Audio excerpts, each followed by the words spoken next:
안녕하세요. 이런 쌀쌀한 날씨에 손을 후후 불어가며 군고구마를 먹고 있으니 이곳이 천국이 따로 없는 것 같습니다. 요즘은 군밤이나 군고구마 파는 곳을 찾기 힘들더라고요. 이런 것도 전부 편의점에서 파는 시대가 되었으니까요. 길거리에서 파는 건 추운 겨울에 기다려 먹는 재미가 있었는데 조금 아쉽습니다. 제 소개를 먼저 하자면 저는 나이 40대의 돌싱입니다. 아이 하나 키우면서 감정적으로 힘들게 살다가 지금은 제 마음의 안정을 되찾고 행복한 추억만 안고 살고 싶어 노력하는 중이랍니다. 제 결혼 생활은 꽤 힘들었습니다. 바로 마마보이 같은 남편 때문이었죠. 지금은 그 마마보이 다시 마마님께 반품하고 어느 정도 회복을 마친 상태랍니다. 그런 제 이야기를 한번 시작해 보겠습니다. 끝까지 들어주시면 고맙겠습니다. 저는 어릴 때 참 힘들게 살았습니다. 다른 것보다도 제가 초등학생일 때 지게차를 운전하시던 우리 아버지께서 일을 하던 중에 차량이 전복되는 사고로 다리 한쪽을 못 쓰게 되었기 때문입니다. 그때는 지금보다 의료 환경이 좋았을 때가 아니라서 사고를 당한 다리로 평생 절면서 살아야 한다는 판정을 받게 되었습니다. 그러다 보니 자연스럽게 지게차 운전을 그만두게 되었고 저는 절름발이 딸이라고 놀림을 당하면서 살아야 했습니다. 우리 어머니는 생계를 책임지기 위해 일선에 뛰어들게 되었죠. 전업주부였던 우리 어머니는 할 수 있는 일이 많지 않았습니다. 그럼에도 불구하고 우리 세 식구 입에 풀칠을 하기 위해 열심히 발에 땀이 나게 움직이셔야 했어요.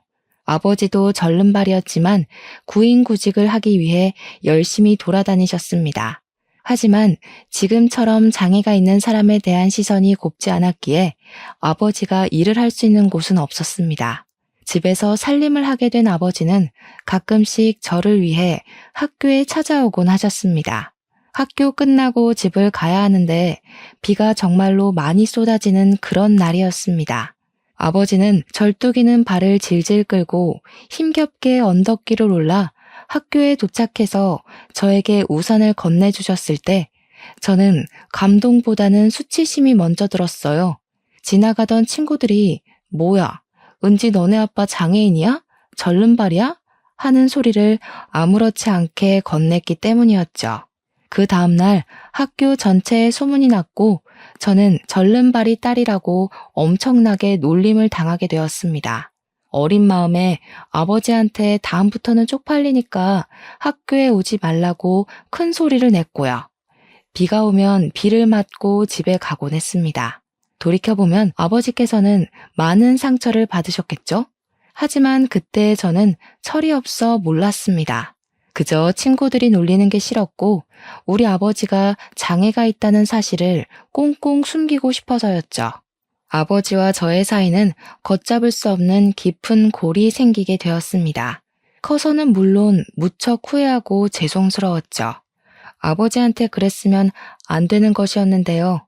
저의 이런 엇나가는 마음과 달리 아버지는 저를 늘 사랑해 주시고 아껴 주셨습니다. 어린 마음에 저는 그게 더 부담스럽기도 했어요. 제가 중학생이 되었을 때는 사춘기까지 겹쳐 아버지께 더 많은 화풀이를 하곤 했습니다. 학교에서 친구랑 싸우고 돌아오면 그게 다 아빠가 절름발이어서 장애가 있어서 친구들이 나를 우습게 보고 그런 것 같았고 성적이 떨어져도 아버지 때문에 신경 쓰여서 그런 것 같다는 생각이 들었어요. 제가 점점 마음의 문을 닫으니까 아버지한테 잘해야겠다, 오해를 풀고 화해해야겠다 하는 그런 생각이 점점 멀어지더라고요. 우리 어머니는 그런 내 마음도 모르고 늘 아빠한테 잘해야 된다면서 아버지 수발을 들게 했습니다. 나이도 어리고 사춘기까지 온 자식이 누가 병든 아버지 수발을 들고 싶겠습니까? 그때 저는 너무너무 싫었습니다. 그렇게 중고등학생 시절을 보낸 뒤 대학을 가게 되었는데 자취를 할 수 있는 형편이 아니어서 통학을 하게 되었습니다. 정말 1시간 반 거리의 학교를 다니면서 틈틈이 아르바이트를 하고 돈을 모아야 했기에 정말 더더욱 피곤하고 힘들었죠. 어렵사리 대학을 졸업하고 나서 열심히 취업 준비를 한 결과 목표하던 회사에서 합격 통보를 받았습니다. 저는 정말 하늘이 떠나가라 소리를 질렀죠. 기분이 너무 좋았습니다. 꽤 괜찮은 식품 기업이었고 중견 기업이라 회사 복지도 참 좋았어요. 가끔 가다가 냉동 만두를 박스로 챙겨주곤 했는데 우리 가족은 그 만두를 참 좋아했었거든요. 거기다가 식품도 전부 할인이 되고 가게에 도움이 돼 정말 행복했답니다. 냉동 만두를 한 박스 들고 오는 날은 주변 집들까지 전부 만두 굽는 냄새가 진동했을 정도였습니다. 그런 저에게 28살쯤 회사 동료의 조선으로 소개팅이 들어오게 되었어요.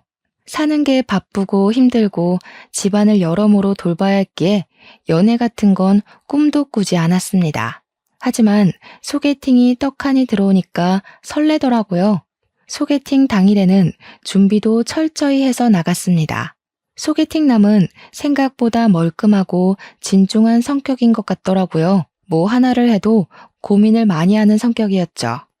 누가 보면 우유부단하다고 생각할지도 모르겠지만 저는 진중해 보여서 마음에 들었습니다. 그렇게 연애를 시작했고 연애의 끝은 역시 결혼이 아니겠습니까? 저에게 만난 지 6개월 만에 프로포즈를 했을 땐 솔직히 많이 놀랐습니다. 하지만 저에게는 첫 연애였고 제 눈에 콩깍지가 심하게 쓰여 있을 때라 너무나도 그 프로포즈가 좋았어요. 이 사람도 나만큼이나 나를 원하는구나 싶어서 같은 마음, 같은 하늘을 걸어간다는 느낌이 들었달까요? 하지만 걱정도 물론 됐습니다. 제가 취업한 지 3년 차였기에 모은 돈이 많지 않았거든요. 거기다가 제가 집에 생활비까지 일부 지원하고 있었기 때문에 돈이 거의 없다고 해도 무방할 정도였어요. 그래서 제가 예비 신랑에게 모든 걸 털어놓았을 때 예비 신랑은 저에게 그런 걱정 같은 건 하지 말라고 저를 다독여줬습니다. 자기한테는 청약으로 당첨된 아파트가 있어서 신혼집 걱정이 전혀 없고 혼수도 비싸고 좋은 거 필요 없다고 했어요. 저는 그런 예비 신랑의 말에 자신감을 가지고 결혼 준비를 시작했습니다. 그런데 아무 문제가 없는 것이 아니었습니다. 바로 남편의 홀어머니, 즉 시모가 문제였던 거죠. 처음 인사드리러 간 날은 제가 긴장도 많이 했고 잘 보이고 싶었는데 시모한테는 만만한 이미지를 심어줬던 것 같습니다. 그날 저한테 정말 취조하듯이 하나하나 다 캐물어 보셨거든요. 제가 진땀이 줄줄 흐를 정도였고요. 인터넷 사연에서만 보던 그런 사람이 나타난 거였죠. 대학은 어디 나왔냐, 부모님은 뭐 하시냐 하시길래 어머니는 마트에서 일하시고 아버지는 집에 계신다고 했죠. 그러니까 그 집 남자도 하는 게 전혀 없네 하시면서 혀를 차시더라고요. 그래서 그게 아니라 사고로 한쪽 다리를 절게 되어서 일을 못 하시는 거라고 솔직하게 말씀을 드렸습니다. 그러니까 시모될 사람이 저한테 사고? 보상금은 받았니? 집에 현금 좀 있어? 하는 겁니다. 제가 그 말을 받아쳤어야 했는데 그놈의 첫 만남이 뭔지 제가 바짝 얼어서 아무 말도 못하고 말았어요. 예비 신랑이 뭘 그런 걸 물어보고 있냐고 예비 시모를 타박하고 나서야 정신이 제대로 들었을 정도였으니까요. 예비 시모는 거기서 멈추지 않고 이런 거 하나하나 다 알아야 하는 거라면서 현금이 얼마나 있는지가 제일 중요하다 했죠. 그래서 그때가 무척 과거이고 일하다가 난 사고라 보상금은 못 받았다. 생활비도 제가 보태고 있는 상황이라고 솔직하게 말했습니다. 그러니까 눈에 쌍심지를 켜고는 설마 결혼해서도 생활비 보태는 거 아니지? 우리 아들 뼈 빠지게 번 돈 그런 데다가 쓰는 거 절대 반대라고 하시더라고요. 그래서 저도 웃으면서 나름 반격을 시도했죠. 저도 나름 직장 다니면서 돈 벌고 있는데요. 제가 번 돈으로 생활비 보태드릴 거니까 너무 걱정하지 마시라고 했어요. 어차피 예비 신랑이랑 이 부부는 다 협의가 이뤄진 상태였고 저도 결혼하고 나서 우리 부부가 얼만큼의 생활비가 필요한지 아직 잘 몰라서 저희 부모님께도 말씀은 드려놨거든요. 이전처럼 생활비를 지원해 드릴 수 없을 것 같으니 모아둔 2천만 원을 드리겠다고. 생활비는 확 줄여서 용돈처럼 드려야 할 것 같다고요. 우리 부모님은 그 부분도 참 미안해 하셨지만 제가 모아둔 돈 드리는 거라고 하니 예비 신랑도 허락을 해줬어요. 결혼하기 전에 모아뒀던 돈이니까 알아서 쓰라고 배려를 해준 거죠. 아무튼 기가 센 예비 시모랑 밥을 먹고 난 뒤 자연스럽게 상견례에 관한 이야기까지 나왔고 바로 날짜를 잡게 되었습니다. 상견례 자리에서 제가 예상한 듯이 우리 부모님은 땀 뻘뻘 흘리면서 기가 센 시모한테 완전히 휘감겨 있더라고요. 시모가 설마 애들 결혼하는데 재 뿌릴 거 아니지 않냐면서 애들 등골 빼먹지 말자고 생활비에 관한 이야기를 못도 박았죠. 남편이 제 손을 콱 잡지 않았으면 벌떡 일어날 뻔했지 뭐예요. 이미 남편이랑은 다 상의가 되었기에 그냥 아무 소리 하지 않고 있었어요. 저희 부모님도 네네 하고 마셨고요. 물론 제 마음은 썩어 문드러지는 것 같았죠. 결혼하고 나서는 절대로 지지 말아야겠다고 다짐했습니다. 제 표정이 점점 굳으니까 예비 신랑이 예비 시모한테 한 소리 하더라고요. 엄마, 교양 없이 행동하지 마세요. 하고요. 그러니까 시모가 피식 웃으면서 교양? 교양? 내가 너 키운다고 얼마나 고생을 했니? 교양이 다 무슨 소용이야? 하시더라고요. 그러니까 우리 어머니께서 자식 하나 제대로 키우기가 참 힘든 거라고 고생 많이 하셨다고 인사치레를 했죠. 그러니까 시모가 깔깔 웃으면서 뭐라는 줄 아세요? 그래도 우리 남편은 죽어서 돈이라도 남기고 갔죠. 그러고 우리 아버지를 쓱 보는데 마치 우리 아버지한테 차라리 죽었어야지 절름발이로 살아남아서 가족들 고생시키네 하는 눈빛이었습니다. 물론 제가 비약적으로 생각하는 걸 수도 있지만 교양 없는 우리 시모라면 저런 속마음을 가지고도 남을 사람이었죠. 어색하고 애매한 공기가 흐르는 사이에서도 결혼식 날짜를 잡았고요. 시모가 통 크게 예단 예물은 하고 싶은 대로 하라고 넘겨주었습니다. 그 뒤로는 순조롭게 모든 것이 진행되고 있다고 생각했습니다. 저희가 웨딩 촬영은 하는 전날까지는요. 남편과 스튜디오에서 만나기로 했기에 숍에서 화장을 다 마치고 이모님과 스튜디오에 도착을 했는데 글쎄 시모가 스튜디오에 쫓아온 게 아니겠어요. 저는 너무 놀라서 어머님은 웬일이세요? 하니까 자기도 사진을 좀 찍고 싶어서 왔다는 겁니다. 우리가 웨딩 사진 찍는 걸 구경하러 온 줄 알았더니 진짜로 저랑 남편이랑 사진 찍는 가운데에서 같이 사진을 찍자 하시더라고요. 심지어 어디서 조잡한 드레스까지 빌려온 거 있죠? 스튜디오에서도 이게 무슨 광경이냐면서 와 대박이다, 시집살이 뻔하다 이런 소리까지 나오더라고요. 저는 진짜 한 번뿐인 웨딩 사진인데 너무 쪽팔리기도 하고 짜증도 나서 눈물까지 나올 지경이었습니다. 오죽하면 화장을 고쳐주신다고 따라온 이모님께서 대단한 시어머니라고 세댁 너무 슬퍼하지 말고 기죽지 말라면서 저를 달래주시더라고요. 나 참 기가 차서 원. 우리 남편은 그런 시모를 보면서 아무 소리도 못하고 있는데 그게 더 짜증나더라고요.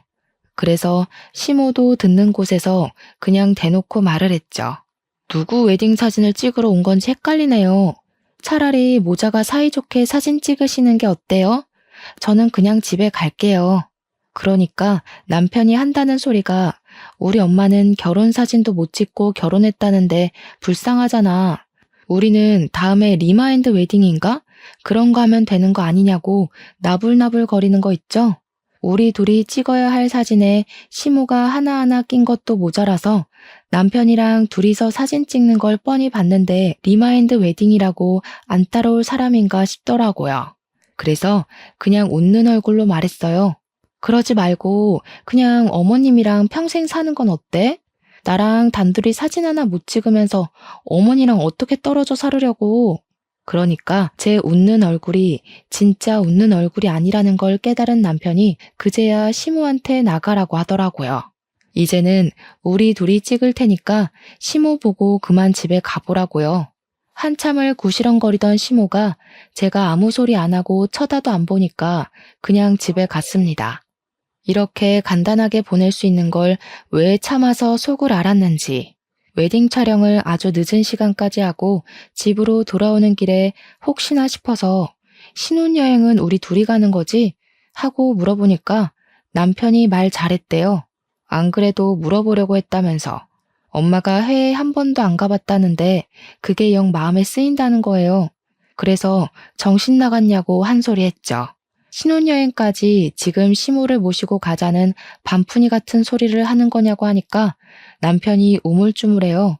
그럼 나 신혼여행 안 갈 테니까 너네 엄마랑 둘이 다녀와 하니까 그건 또 아니지 않냐고 화를 내더라고요. 둘이서 해외여행 안 가는 이유가 뭐겠어요? 시모 수발 들기는 싫으니까 안 간 거겠죠. 안 그래도 억척스러운 시모가 해외 가서는 얼마나 진상을 떨어댈지 안 봐도 비디오니까요. 그냥 말이나 한번 꺼내본 거라고 말 돌리길래 그런 말 2번 다시는 꺼내지 말라고 불호령을 내렸습니다. 결혼하고 나서는 남편의 청약 아파트에 들어갔죠. 근데 그게 말이 좋아 청약 아파트지 시모한테 돈을 빌려서 얻은 집이었던 거예요. 그러면서 저희한테 시모가 2년 줄 테니까 빌려간 돈 2년 뒤에 갚으라고 하면서 돈 못 갚으면 그 아파트 팔고 합가를 하자고 하는 겁니다. 제가 무슨 소리를 하시는 거냐고 완전 펄쩍 뛰었죠. 그러니까 시모가 한다는 소리가 자기 노후 자금 털어서 아들 대출 안 받게 하려고 빌려준 돈인데 갚을 수가 없으면 합가를 해야지 하는 거예요. 남편은 저한테 엄마 노후 자금이니까 우리가 돌려드리는 게 맞지 이러고 있고요. 이미 남편이랑 이야기를 다 끝내둔 상태였던 거죠. 애초에 합가를 하려고 처음부터 뭐 집 알아서 해라 신경 안 쓴다 이랬던 거예요. 그래서 저도 이대로 끌려가면 안 되겠다 싶어서 웃는 얼굴로 대답했어요. 어머님, 그러면 저희 애 낳으면 애도 다 봐주시고 밥도 다 해주시고 청소도 다 해주시고 하는 거죠? 저희 맞벌이니까 어머님께서 집안일 다 해주시는 거 맞죠? 저 피곤해서 집안일 못해요. 그러니까 어머님이 펄쩍 뛰면서 아니 자기가 다 늙어서 며느리 수발을 들어야 하네요. 그래서 제가 노는 것도 아니고 바깥일 하는 사람인데 집안일을 어떻게 하나하나 신경 쓰겠냐고 했죠. 어머님이랑 같이 살면 입주 도우미도 필요 없겠다고 애들 줄줄이 소시지처럼 낳겠다고 했어요. 어머님께서 다 키워주실 거죠? 하면서요. 그러니까 시모가 일 없다고 나중에 다시 이야기하자면서 한 수 물으시더라고요. 그래서 나중이란 없어요, 어머님. 하면서 쫓아내버렸습니다. 남편은 저한테 어떻게 늙은 어머니한테 그걸 다 시키겠다는 소리를 아무렇지 않게 하냐고 저를 타박하더라고요. 그래서 그럼 네가 할래? 나는 맞벌이 하면서 집안일까지 신경 못 써. 우리 둘이 살 때도 너랑 나랑 반반 딱 갈라서 하는 거다 하고 못 박았습니다. 제가 남편한테 꼬우면 네가 집안일 다 해라 마무리하니 아무 소리 못 하더라고요. 도대체 왜 시댁 사람들은 전부 며느리를 자기 몸종인 줄 알고 대하는 걸까요? 우리 남편은 왜 이렇게 마마보이로 자란 건지 미리 알았더라면 절대로 결혼 안 했을 겁니다. 그래도 둘이 사는 신혼은 나름 괜찮긴 했습니다. 시모가 은근히 태클도 걸어오고 간섭도 하긴 했지만 버틸만 했고요. 저도 얼굴에 딱 철판 깔고 일일이 대드니까 시모도 저한테 작은 걸로는 트집을 잡지 않더라고요. 시모가 불쑥불쑥 찾아오지 못하게 애초에 비밀번호를 알려주지도 않았고 남편이 몰래 알려주면 비밀번호를 바꿔버렸어요. 하루는 남편한테도 비밀번호를 알려주지 않았더니 문 밖에서 벌벌 떨고 있더라고요. 2번 다시는 비밀번호 알려주지 않기로 약속하고는 집으로 들어오라고 문을 열어주었죠. 신혼 2년을 보내고 시모가 무슨 일수 받으러 온 사람처럼 저에게 노후 자금을 돌려달라고 당당하게 말을 하더라고요. 남편은 귀를 후비적거리고 있고 제가 정확하게 금액이 얼마냐고 물어보니까 3억이래요. 3억이 네 집 개 이름도 아니고 2년 동안 모아봐야 얼마나 모았겠어요? 당장이라도 합가할 기세로 나오는데 저도 지고 싶지 않았죠. 그래서 대출 받아서 드릴게요 했습니다. 그러니까 남편도 시모도 펄쩍 뛰는 거예요. 무슨 대출까지 받아서 주냐고. 그냥 합가하는 게 편하지 않겠냐고요. 도대체 합가 못해서 죽은 귀신이라도 들러붙은 건지. 제가 죽어도 같이는 못 살겠으니까 그냥 대출 받아서 드린다고요. 하고 대놓고 이야기하니까 시모가 부들부들 떠는 거예요. 저한테 더 우길 수도 없고 합가도 못하게 생겼으니까 생떼를 쓰면서 자기 한마디면 너 이혼녀 만들 수 있는데 참고 있는 거라고.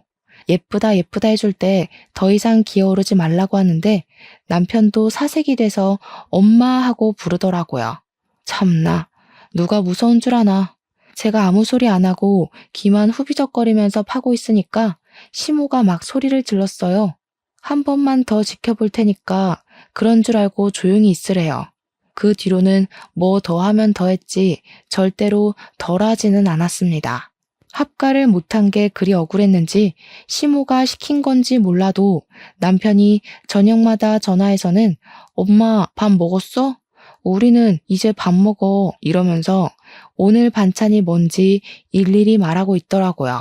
그러면 시모가 한 30분쯤 지난 뒤에 저한테 전화가 오더니 어묵볶음 간장에 졸인 게 맞냐? 미역국에는 소고기보단 굴을 넣고 해야 우리 아들이 좋아한다. 굴은 오래 끓여야 탈이 안 나는 거라면서 일일이 훈수를 두는데 하루 이틀이면 몰라도 매일같이 저러니까 돌겠더라고요. 그날도 반찬 만드는 걸로 한 소리 하려고 하시길래 제가 먼저 선수를 쳤습니다. 어머님, 그러지 마시고 반찬이랑 국 좀 만들어서 집으로 보내주세요. 그냥 데워 먹는 게 저도 편해요. 내일부터는 부탁드릴게요. 하고 끊어버렸습니다. 그러니까 바로 또 전화 오는데 설거지 해야 돼서 바빠요. 하고 끊어버렸죠. 그 다음날 반찬을 해주셨게요? 당연히 안 해주셨죠. 대신 반찬 만드는 걸로 훈계하시던 전화도 뚝 끊어졌습니다. 주말이면 불러내서 오랜만에 얼굴 보자 하시는데 매주 보는 게 무슨 오랜만인지. 남편이랑 데이트하기로 했어요. 하고 피하고 제가 몸이 좀 안 좋아서요. 남편이랑 둘이 보세요. 하고 피했죠. 시모가 솔직히 자기 아들 보고 싶은 것도 있겠지만 저한테 잔소리하고 괴롭히고 싶어서 만나자는 소리로 들렸거든요. 속으로 그럴 거면 둘이 살지 왜 나랑 결혼해서 날 피곤하게 하나 하는 생각도 물론 들었죠. 하루는 장문으로 저한테 문자 메시지가 온 거예요. 우리 아들 옆에서 내조 잘하고 몸 관리 잘하고 있는 거 맞니? 임신은 왜 안 하니? 너 살쪄서 애가 안 생기는 거 아니니? 살 좀 빼라. 매일같이 몇 걸음 걸었는지 운동 몇 시간 했는지 나한테 보고하렴. 그래서 저도 최대한 예의를 갖추어서 답장을 보냈습니다. 회사 일하면서 저녁에 밥하고 빨래하고 하면 운동할 시간이 없네요. 아무리 남편이 가사를 좀 도와준다고 해도 전적으로 맡아주지 않는 이상 어렵겠어요. 남편한테 집안일 하라고 하고 저는 운동 다닐게요. 그러니까 바로 시모한테 전화가 오더라고요. 꼴릴 거 없어서 받았죠. 얘, 너 미쳤니? 우리 아들한테 집안일을 시키긴 왜 시킨다는 거야? 너 이혼당하고 싶어서 아주 수를 쓰는구나. 어머님 때문에 정말 이혼하고 싶네요. 누구는 뭐 이혼 안 하고 싶어서 가만히 있는 줄 아세요? 그렇게 귀한 아드님 보듬고 살 거면 결혼을 시키지 말았어야지. 결혼을 왜 시켜서 이러세요? 노총각 걷어준 거 고마운 줄 모르고 뻔뻔하긴 이 못돼 처먹은 아줌마 같으니라고. 다시 한 번 더 이혼하네 뭐네 하면 나도 가만 안 있어. 시모가 너 정신 나간 거야 뭐야? 야 이년아 하는데 전화 그냥 끊고 전원도 꺼버렸어요. 솔직히 이혼하고 싶은 마음이야 굴뚝같이 있었죠. 제가 친정에 이야기를 안 해본 것도 아니었어요. 그런데 친정엄마가 말리더라고요. 친정이 든든한 것도 아닌데 이혼까지 해서 낙인까지 찍히면 누가 절 데리고 가겠냐고요. 재혼이나 하겠냐면서 아직 살아본 지 얼마 안 됐으니까 버텨보라고 하는데 정말 가난이 죄구나 싶었습니다. 몇 개월을 고민하다가 결국에는 각방을 쓰자고 남편한테 이야기를 했어요. 그제야 시모한테 전화하는 것도 줄이고 연락도 못 오게 해주겠대요. 물론 그 약속은 한 달이 채 가지 않았습니다. 처음에는 집안일 도와주고 저랑 대화도 좀 하고 예전처럼 돌아오는 것 같더니 다시 아나무인 태도로 돌아가더라고요. 아, 이 사람은 갱생이 불가능한 사람이구나 싶어서 이혼이 답이다. 친정에 비비지 못하더라도 홀로 서기를 해보자 하고 결심했습니다. 그런데 하늘도 무심하시지. 그때 제가 임신을 하게 된 겁니다. 몸이 자꾸 축축 처지고 위열도 있고 감기 기운 같은데 이상하게 이전이랑 느낌이 다른 겁니다. 혹시 몰라 임신 테스트기를 해보니 두 줄이 딱 뜨더라고요. 병원에 갔더니 임신 5주 차라고 하는 거예요. 애가 생긴 마당에 홀로 서기는 물거품이 되었죠. 제가 임신했다고 하니 남편이고 친정이고 시댁이고 모두 경사났다고 난리가 났습니다. 웃긴 게 시모가 완전히 태세를 전환해서 저한테 너무 잘했다고 우리 며느리가 한 건 했다 난리를 치더라고요. 며느리 힘들어서 애 떨어지면 큰일 나니까 집안일 도와주라고 남편한테 눈치도 주고요. 저한테 무조건 아들일 거라고 우리 집안에 아들씨가 많다고 아주 장담을 하시더라고요. 그런 와중에 입덧이 시작되었고 입덧을 엄청 심하게 하는 바람에 남편은 제 눈치를 보면서 밖에서 밥을 먹고 들어오기 시작했어요. 처음에는 제가 아예 음식 냄새조차 못 맡았거든요. 그런데 한 16주쯤 지나니까 입덧도 사라지고 먹고 싶은 게 너무 많은 거예요. 그래서 남편 보고 일찍 들어와라. 같이 밥 먹자고 먹고 싶은 게 너무 많다고 이야기를 했죠. 근데도 자꾸 남편이 밥 먹고 왔다고 늦게 들어오는 거예요. 족발 먹고 싶은데 김치전 먹고 싶은데 하면 내일 낮에 사 먹으라고 지금 피곤해서 못 사다 준다고 서운하게 그러더라고요. 하루 이틀 지나니까 혹시 바람이 났나 싶어서 휴대폰을 뒤져보니까 글쎄 시무랑 밥을 먹고 들어오느라 늦는 거 아니겠어요? 너무 어이가 없어서 당장 남편에게 따지니까 제가 너무 이랬다 저랬다 시키는 게 많고 입덧도 하니까 배려하려고 먹고 들어온 거래요. 배려는 무슨 배려? 나랑 밥 먹는 게 배려해주는 거 아니냐고 했더니 그럼 우리 엄마는 혼자 밥 먹잖아 이러는 거 아니겠어요? 집에서 남편 기다리는 나는 혼자 아니냐고, 임신은 나 혼자 알아서 한 거냐고 따졌죠. 거기다가 제 뱃속의 아이가 17주의 딸이라는 걸 알게 됐거든요. 그랬더니 또 한 번 시모가 태세 전환을 하는 거예요. 아들인 줄 알았더니 어떻게 딸을 가질 수가 있냐면서 이제 집안일도 좀 하고 산모가 움직여야 애가 쑥쑥 나오는 거라고. 남편한테 집안일 시키지 말고 스스로 하라고. 나중에 애 낳고 어떻게 살림하려고 하는 거냐며 제 바가지를 긁었습니다. 와, 저는 뱃속의 아이 때문에 잠도 제대로 못 자는데 코 골면서 자는 주제에 손 하나 까딱 안 하는 남편이 너무 미웠어요. 그래서 저도 남편한테 아예 반기를 들었죠. 당신 좀 앉아봐. 임신, 출산, 육아는 나 혼자 하는 거야? 그런 거면 나도 정당한 대가를 받아야겠어. 아이에 대한 책임은 반반인데 임신도 출산도 다 나 혼자 하니까 불공평해. 임신 기간, 출산의 위험수당까지 계산해서 최저시급이랑 주휴수당 계산해서 줘. 그러니까 남편이 펄쩍 뛰는 겁니다. 저는 아직 말이 끝나지 않았다고 혼자 죽을 것 같은 고통 참고 애 낳아야 하고 며칠간 몸조리 해야 되고 수유도 해야 되고 시터 비용, 출산 비용, 산후조리 비용 다 대라고 했더니 기가 막힌다고 하더라고요. 내가 고통받는 만큼 너는 돈으로 계산을 하고 했더니 저한테 네 약이면서 왜 자기한테 돈 내라고 하는 겁니다. 내 약이면 당신은 친권, 양육권 다 포기한다는 소리지? 그러니까 또 뭐 시모한테 봐달라고 하면 된다. 어린이집 보내면 되지 않냐 하는데 어린이집 대기번호 받는 게 얼마나 힘든 건지 모르나 보더라고요.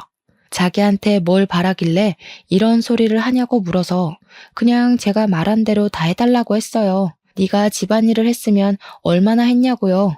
너네 엄마도 집안일 시키지 말라고 하는데 가사 도우미 쓰겠다고 하니까 한숨만 푹푹 쉬더라고요.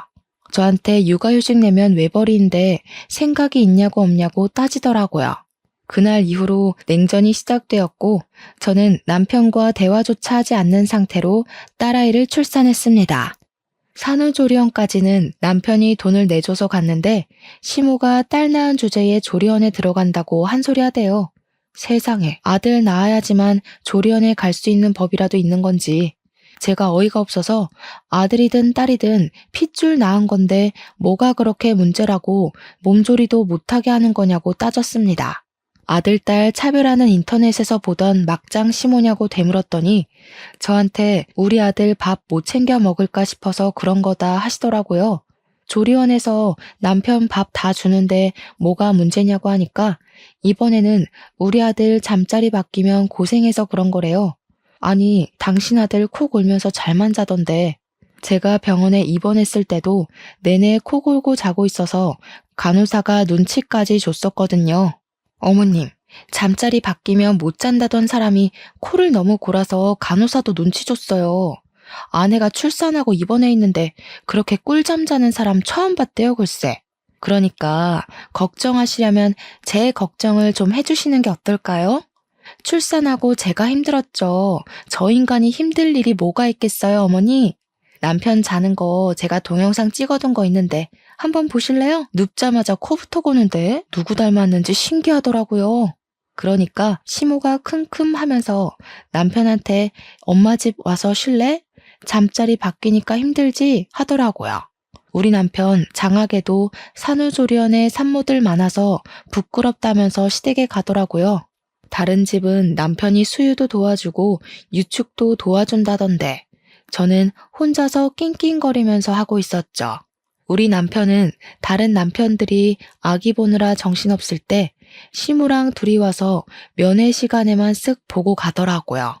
저한테 애 얼굴이 왜 이렇게 빨간색이냐며 원숭이 같다고 하는데 시모는 제 얼굴 한번 보고 딸아이 얼굴 한번 보더니 성형수술비 좀 많이 나가겠네 하더라고요. 누가 봐도 남편 판박이죠? 자세히 보니까 어머님도 좀 닮았는데 어머님 유전자인 것 같으니까 수술비 적금 꼭 들어주세요. 그랬더니 둘 다 똥 씹은 표정으로 나가더라고요.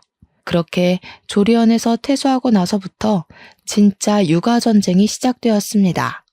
시모가 도와주면 된다고 호언장담을 하던 남편의 말과 달리 시모는 단 한 번도 도와주러 오지 않았고요. 친정에 이야기했더니 엄마가 와서 도와주시겠다고 하더라고요. 아빠도 와보고 싶어 하셨지만 다리가 불편해서 오래 움직일 수 없어서 못 오신다고 했어요. 친정 찬스로 그래도 밤에 잠은 자면서 아이를 케어했는데 엄마가 일을 하시니까 언제까지 도와주실 수가 없었어요. 그중에서 새벽 수유가 정말 힘들었는데 전몸살까지 겹치는 바람에 남편에게 도와달라고 낑낑거리면서 이야기를 했죠. 유축해놓은 거 데워서 먹여만 주라고 너무 아파서 못하겠다고 하니까 무슨 애엄마가 엄살이 그렇게 심하냐고 타박을 하는 겁니다. 내일 출근해야 하는데 지금 잠 깨면 어떻게 자라고 하는 거냐고 그 말에 너무 서러워서 제가 소리를 쳤어요. 내가 밖에서 애 낳아왔어? 네 딸인데 어떻게 그런 식으로 말을 할 수가 있어? 네가 애한테 해준 게 뭐야? 목욕 한번 씻겨준 적 없는 사람이 저러니까 화나서 소리를 쳤더니 그 새벽에 시모한테 스피커폰으로 전화를 걸대요. 엄마가 와서 좀 도와줘. 나보고 애 젖을 먹이라 하잖아. 그게 뭔 소리냐? 우리 아들이 젖이 나와 뭐가 나와? 그래서 저도 전화기에 대고 소리를 꽥 질렀습니다. 유축해놓은 거 먹여달라 하는데 그게 뭐가 문제예요? 그거 하나 못할 거면 애는 왜 낳았어? 너네 먹여 살리려고 일하는 우리 아들이 불쌍하지도 않니? 아들, 자는데 자꾸 피곤하게 굴면 우리 집 와서 자고 출근해. 남편이 전화를 뚝 끊더니 우리 엄마 말 들었지? 이러면서 의기양양하게 굴더라고요. 그 말에 너무 열이 뻗쳐서 그 새벽에 전몸살로 퉁퉁 부은 몸을 이끌고 짐을 싸서 친정으로 갔습니다. 남편이 짐 싸는 저를 보면서 너 뭐하냐? 하는데 꺼지라고 너랑은 못 살겠다고 했어요. 네 입으로 네 자식이라고 한 내 자식 데리고 나갈 테니까 너는 아빠 노릇 할 생각도 하지 말고 권리도 찾으려고 하지 마. 황당해하고 있는 남편 놈을 뒤로하고 택시 잡아서 친정으로 울면서 갔죠. 제가 엉엉 우니까 엄마도 아빠도 놀래서 이게 무슨 꼴이냐고 그 새벽에 잠옷바람으로 달려 나오셨어요. 시모가 나한테 이혼당하고 싶냐고 막말한 거, 남편이 마마보이라는 거 죄다 일러바치니까 엄마도 아빠도 황당해 하셨습니다. 엄마가 그 정도였냐고 하는데 제가 그냥 참고 살라며 하며 빽 소리를 질렀죠. 아빠는 엄마한테 한 소리 했어요. 우리 딸이 최우선이지 어떻게 딸한테 참고 살라고 할 수가 있냐며 온 가족이 서로에게 미안하다고 이야기하면서 그날 밤 오래간만에 푹 잠을 잤습니다. 다음날 날이 밝자마자 시모가 저한테 전화를 해서는 어디냐고 집 나갔다면서 하고 묻더라고요. 한 번은 단판을 지어야겠다고 생각이 들어서 친정 왔다고 이야기를 했더니 콧방귀를 끼더라고요. 뭘 잘했다고 거기 가서 앉아있냐고 남편 흉보고 다니는 거 아니냐, 이혼당하고 싶냐, 또 똑같은 레퍼토리로 저를 싸잡아서 혼내더라고요. 그래서 제가 그랬죠. 내가 이혼을 왜 당해? 당하는 건 아줌마 아들이지. 나 이미 이혼하자고 했거든? 그러니까 씩씩거리면서 너 딱 기다려. 내가 거기로 갈 테니까 하면서 소리를 지르더니 전화를 뚝 끊어버리더라고요. 올 테면 와봐라. 나도 기다렸다 하는 마음으로 칼을 갈고 기다렸습니다. 진짜 오려나 싶었는데 기대했던 대로 씩씩거리면서 진짜 찾아왔더라고요. 저희 친정이 주택이라서 골목길 안쪽에 굽이굽이 있어서 찾기도 힘든데 어떻게 한 방에 딱 찾아왔더라고요. 웃긴 게 남편도 같이 씩씩거리면서 따라온 거 있죠? 문 열어준 아빠가 놀라서 엄마도 호출을 했어요. 마트에서 일을 하고 있다가 헐레벌떡 집으로 오셨더라고요. 5명이 거실에 둘러앉아 있는데 흥분이 가라앉지 않는 건지 시모가 씩씩거리면서 저한테 삿대질을 하면서 이야기를 하더라고요. 애가 배운 게 없어서 그런가 나한테 아줌마 아줌마 하대? 어디 쥐뿔도 없는 게 무슨 자존심이야? 그래서 저도 지지 않고 받아쳤죠. 몇 년 동안 나한테 이혼 가지고 협박하더니 내가 한다고 하니까 무섭나 봐? 그 나이에 애까지 달려서 이혼하면 누가 받아준다냐? 누가 받아줘야 이혼해요? 마마보이도 이혼 사유 되더라. 아줌마가 나한테 보낸 이혼 협박 문자 내가 다 가지고 있어. 그거 증거로 다 제출할 거고 재산 분할도 요청할 거야. 그랬더니 시모가 제 머리채를 확 잡아채면서 누구 아들을 이혼남으로 만들어? 하면서 악을 쓰더라고요. 저도 같이 머리채를 붙잡고 아줌마 아들이 나한테 한 짓이 얼만데 이혼 당해도 싸지 하면서 되받아쳤어요. 내 새끼 친권, 양육권 다 들고 올 거고 양육비도 꼬박꼬박 받을 거니까 각오하라고요. 우리 남편이랑 엄마가 놀래서 저랑 시무랑 뜯어말리고 있는데 아빠가 딱 한마디 하셨습니다. 교양 없이 굴 때부터 알아봤어. 어디 쌍놈의 옆에 내가 우리 귀한 딸을 그딴 식으로 괴롭히고 머리채까지 뜯어? 당신 덜 자란 아들 평생 옆구리에 끼고 살아.